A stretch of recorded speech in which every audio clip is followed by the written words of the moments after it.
Студент кезімізде дүкеннен іздеп барып алатын осындай лакомка дайындадым.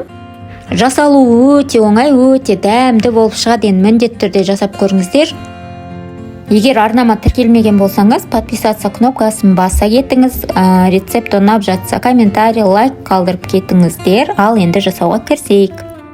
Барлық өлшемдерін төменге описание бөліміне жазып кетемін. Сол жерден қарап аласыздар. Алдымен сүт құямыз, оның үстінен жылы су, қант қосамыз. Дрожжімізді саламыз.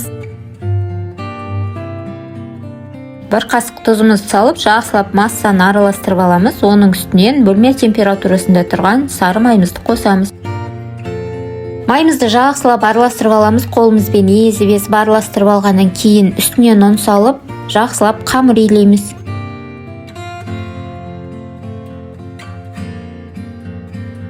Қамырымыз осындай жұмсақ, әдемі, нежный болып шығу керек. Енді бұны көтерілуге қойып қоямыз. Қамыр көтерілгенше ортасына жағатын кремімізді дайындаймыз. Бөлме температурасында тұрған сары майымызды жақсылап ағарғанша миксерлейміз.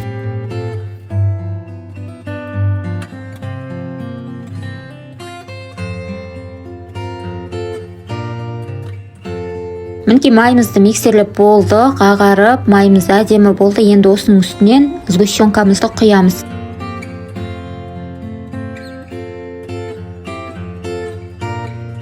Енді жақсылап сгущенка мен майымызды араластырып миксерлеп аламыз. Осымен біздің креміміз толықтай дайын болды. Енді көтеріліп тұрған қамырымызбен жұмысты жасаймыз. Мен қамырымызды 100 граммнан бөліп өлшеп жасайтын боламын. Сіз егер весіңіз болмаса, көз жобамен жасай берсеңіз де болады. Қамырымыз оңай жайылу үшін аздап ұн қосамыз, себебі қамыр қолға жабыспақ, сондай нәзік болып шығады. Енді қолымыздың көмегімен дәл осылай оқтаулай отырып, керекті формаға келтіріп аламыз.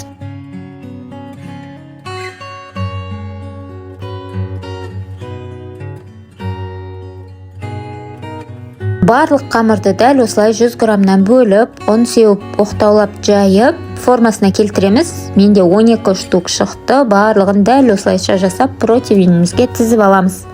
Енді болашақ лакомкаларымыз көтерілгенше дәл осылай противенде қойып қоямыз. Осы кезде бірден жұмыртқасын жағып кетсеңіз болады, яғни бір жұмыртқаны жарып, араластырып, дәл осылайша лакомканың бетіне жағамыз. Көтерілген лакомкаларымызды 180 градуста пешке салып, осылайша қызарғанша пісіріп аламыз.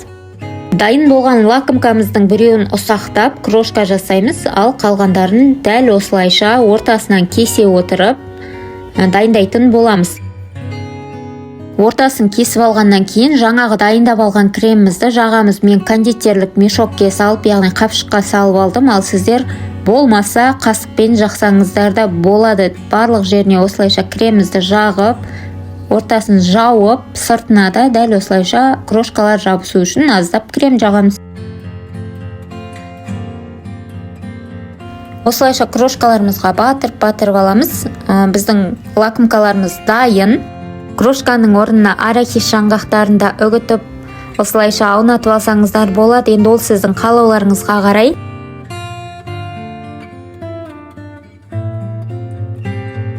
Өте жұмсақ әрі дәмді болып шығады. Енді міндетті түрде жасап көріңіз. Балаларыңызға мектепке сөмкесіне салып берсеңіздер де болады. Құрамы да өте арзан, үйіңіздегі холодильнигіңізден табылатын заттардан жасалатын дәл осындай лакомканы сіз де менімен бірге жасаңыз, комментарий жазыңыз, лайк басыңыз. Егер арнама тіркелмесеңіз, тіркеліп қойыңыз. Ал мен дайын болған лакомкалармен шай ішуге кеттім. Келесі видеоларда кездескенше қош сау болыңыз.